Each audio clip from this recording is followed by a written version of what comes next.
नमस्कार। केसी क्लास में आपका स्वागत है। बच्चों, आपने अकबर और बीरबल की बहुत सी कहानियां सुनी होगी। इस कहानी में भी बीरबल की बुद्धिमत्ता का परिचय दिया गया है। आइए कहानी शुरू करते हैं।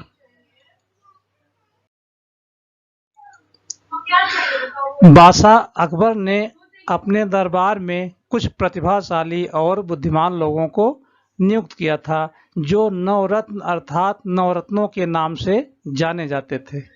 इन सब में बहुमूल्य रत्न थे बीरबल। वे एक हाजिर जवाब मंत्री थे। एक बार श्रीलंका के राजा बादशाह अकबर के दरबारियों की बुद्धि की परीक्षा लेना चाहते थे, इसलिए उन्होंने अपना दूत इस विशेष कार्य के लिए अकबर के दरबार में भेजा। मतलब बुद्धि की परीक्षा लेने के लिए श्रीलंका के राजा ने अपना दूत अकबर के दरबार में भेजा। तो दूत अकबर के दरबार में आता है। आगे बोलता है, हे महान राजा, श्रीलंका के राजा ने अपनी शुभकामनाएं भेजी हैं। उन्होंने आपके सम्मान तथा स्नेह के प्रतीक बहुमूल्य उपहार भेजा है। बादशाह सलामत, मैं यहाँ एक विशेष अनुरोध लेकर आया हूँ। दूत ने कहा, आपका दरबार सर्वश्रेष्ठ बुद्धि वाले दरबारियों के कारण प्रसिद्ध है। श्रीलंका के राजा ने अनुरोध किया है कि आप इस बुद्धिमत्ता का छोटा सा अंश हमें भी दे दें, और वे चाहते हैं कि एक मटका बुद्धि उनके लिए भेज दें। दूत ने निवेदन किया।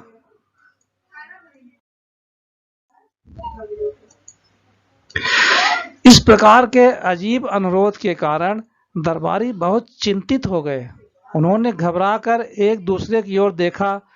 हमने जो सुना है, क्या वह सही है? एक मटका बुद्धि? एक दरबारी ने गुस्से में कहा, यह अनुरोध तो बिल्कुल बेसिर पैर का है। श्रीलंका के राजा का दिमाग जरूर खराब हो गया है, जो उन्होंने इस तरह का मूर्खतापूर्ण अनुरोध किया है। सभी दरबारी उसके इस कथन से सहमत थे। मतलब उनके दरबार में सभी लोग गुस्से में आ गए इस अनुरोध को सुन करके।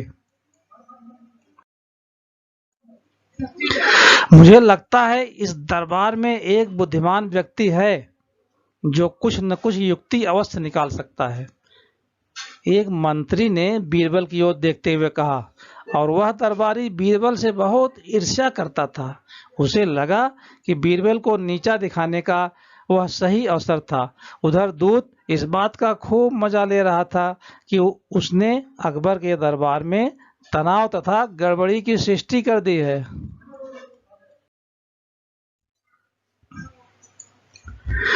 बादशाह अकबर भी अपने अन्य दरबारियों की तरह इस अजीब अनुरोध से भौचक्के रह गए।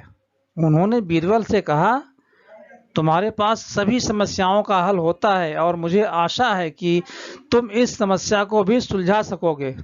बीरबल ने अकबर के सामने अपना सिर झुकाया और कहा, बादशाह सलामत, हमारे राज्य में काफी बुद्धि है, और मुझे विश्वास है कि हम बुद्धि भरा मटका श्रीलंका भिजवा ही देंगे। दूत ने कहा, जैसे ही मुझे बुद्धि भरा मटका मिल जाएगा, मैं अपने देश के लिए प्रस्थान कर दूंगा। तो बादशाह सलामत, बुद्धि भरा मटका तैयार करने में थोड़ा समय लगेगा। बीरबल ने अकबर से कहा, समय लगेगा? दूत अपनी धूर्तता पर मुस्कुराता हुआ बोला, अच्छी बात है बादशाह सलामत, मैं इंतजार करूंगा। आपकी सूचना मिलने पर मैं आ जाऊंगा। तो बीरबल घर वापस आए। उन्होंने अपने माली से खेत में कुछ कुम्हड़ों के बीज बोने को कहा। कुछ समय बाद वह बेलें बड़ी हो गई और उनमें छोटे छोटे फल भी आ गए। बीरबल उन फलों को देखकर बहुत खुश हुए और माली को बुलाया। उन्होंने माली को कुछ मटके दिए और कहा, हर मटके में एक एक कुम्हड़ा बढ़ जाए, ऐसे एक एक मटका लगा दो। उन्होंने माली को विशेष निर्देश दिया कि बेलों को अच्छी तरह से देखभाल करे और कुम्हड़ों को मटकों के अंदर ही बढ़ने दे। उन्होंने माली को समझा दिया कि कैसे कैसे क्या करना है। एक और जो कुम्हड़े का जो फल लगा है उसको मटके के अंदर डाल देना है।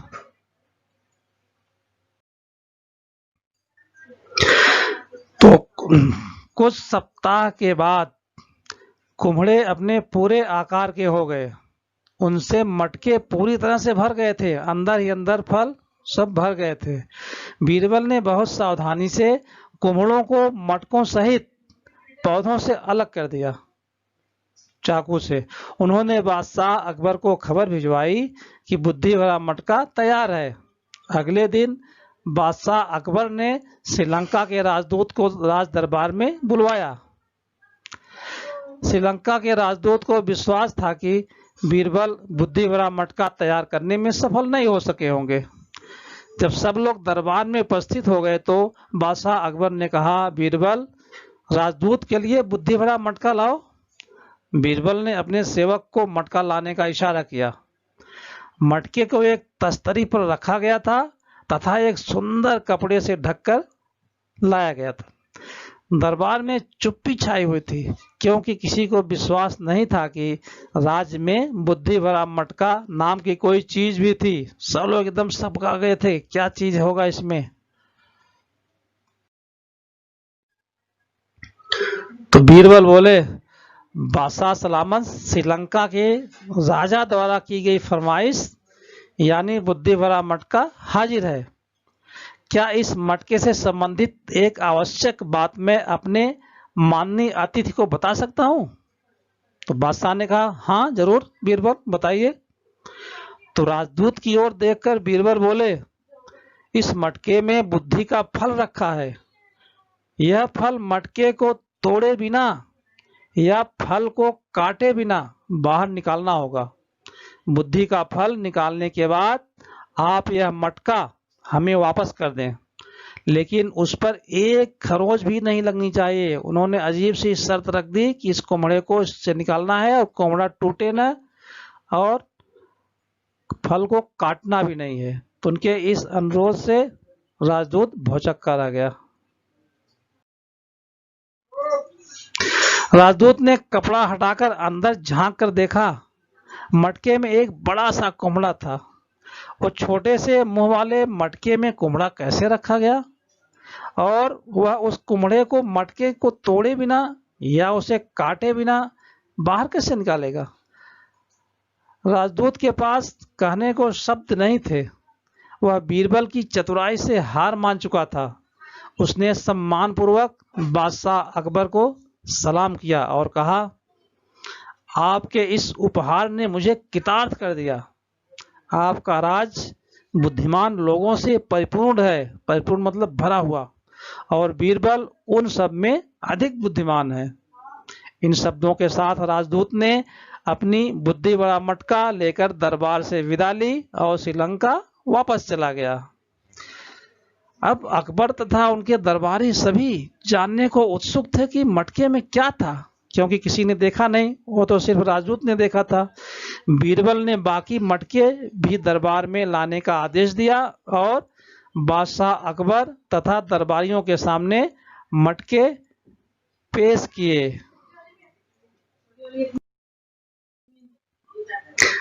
अब अकबर तथा उनके दरबारी सभी जानने को उत्सुक थे कि मटके में क्या था।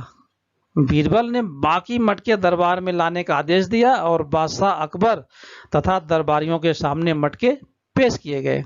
जो भी मटका था जिसमें सब कुम्हड़े रखे हुए थे, सभी को दरबार में लाया गया। जब बादशाह ने मटके के भीतर झांक कर देखा तो वह हंसते हंसते लोटपोट हो गए। बादशाह बीरबल की बुद्धिमानी से बहुत प्रसन्न हुए और उन्हें बहुत से मूल्यवान उपहार दिए। देखा आपने, इस कहानी में बीरबल की बुद्धिमत्ता का परिचय दिया गया है। इस तरह से अकबर और बीरबल की बहुत सारी कहानियां हैं, इसमें बीरबल की बुद्धिमत्ता की जानकारी दी गई है। आप उसको पढ़ सकते हैं और पढ़ के आनंद उठा सकते हैं। बस इस कहानी में इतना ही। ये वीडियो देखने के लिए धन्यवाद। अगर वीडियो अच्छा लगे तो लाइक, सब्सक्राइब और शेयर कर दीजिएगा। Thank you.